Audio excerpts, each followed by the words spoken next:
Hi, my name is Sheila Willis of Impact Tourism, the developer of the History Check mobile app. Welcome to History Bytes, your daily dose of Alberta Historical Trivia, brought to you in partnership with Belt Drive Betty Media and the Canadian Motorcycle Tourism Association. You can register to answer the questions for a shot to win prizes, or just take the quiz to satisfy your own brain power. Either way, we're excited to see how much of Alberta's history you really know. And yesterday's question was, what did Peter Erasmus lose in his first buffalo hunt?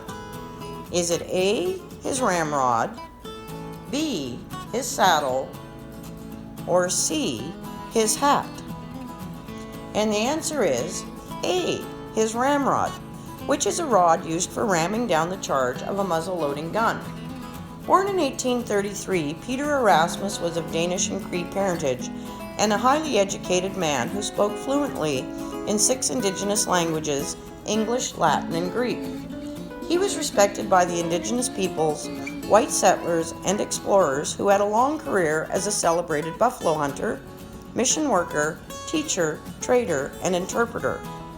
The book Buffalo Days and Nights is a lively and fascinating account of his experiences, and it is from this book that today's question, answer, and story comes from.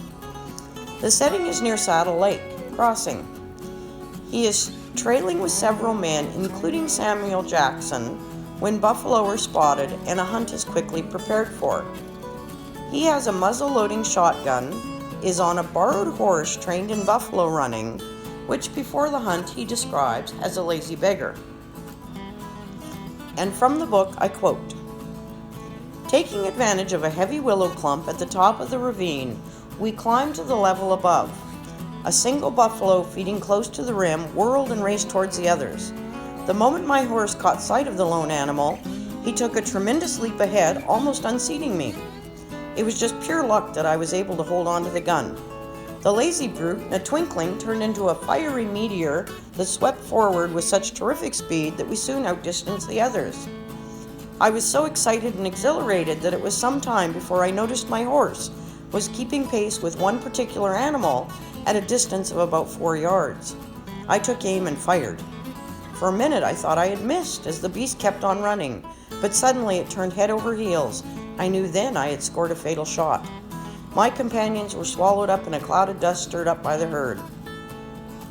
My horse immediately increased his speed, drawing up beside another buffalo that seemed to be converging from my left side.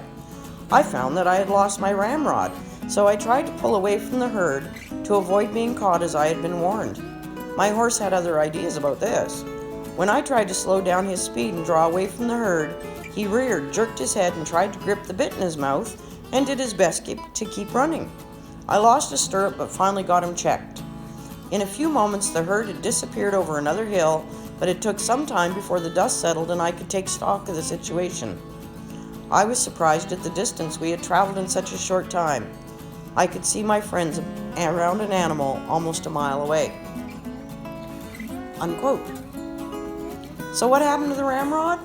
Well, after he tried to hide its loss, Samuel Jackson returned it to him saying, "Never use a ramrod for a marker. You never know when you might need it again." Peter Erasmus left his footprint in many places across Alberta. In the links provided on YouTube, you'll find Métis Crossing, Victoria Settlement, Saddle Lake Cree Nation Museum.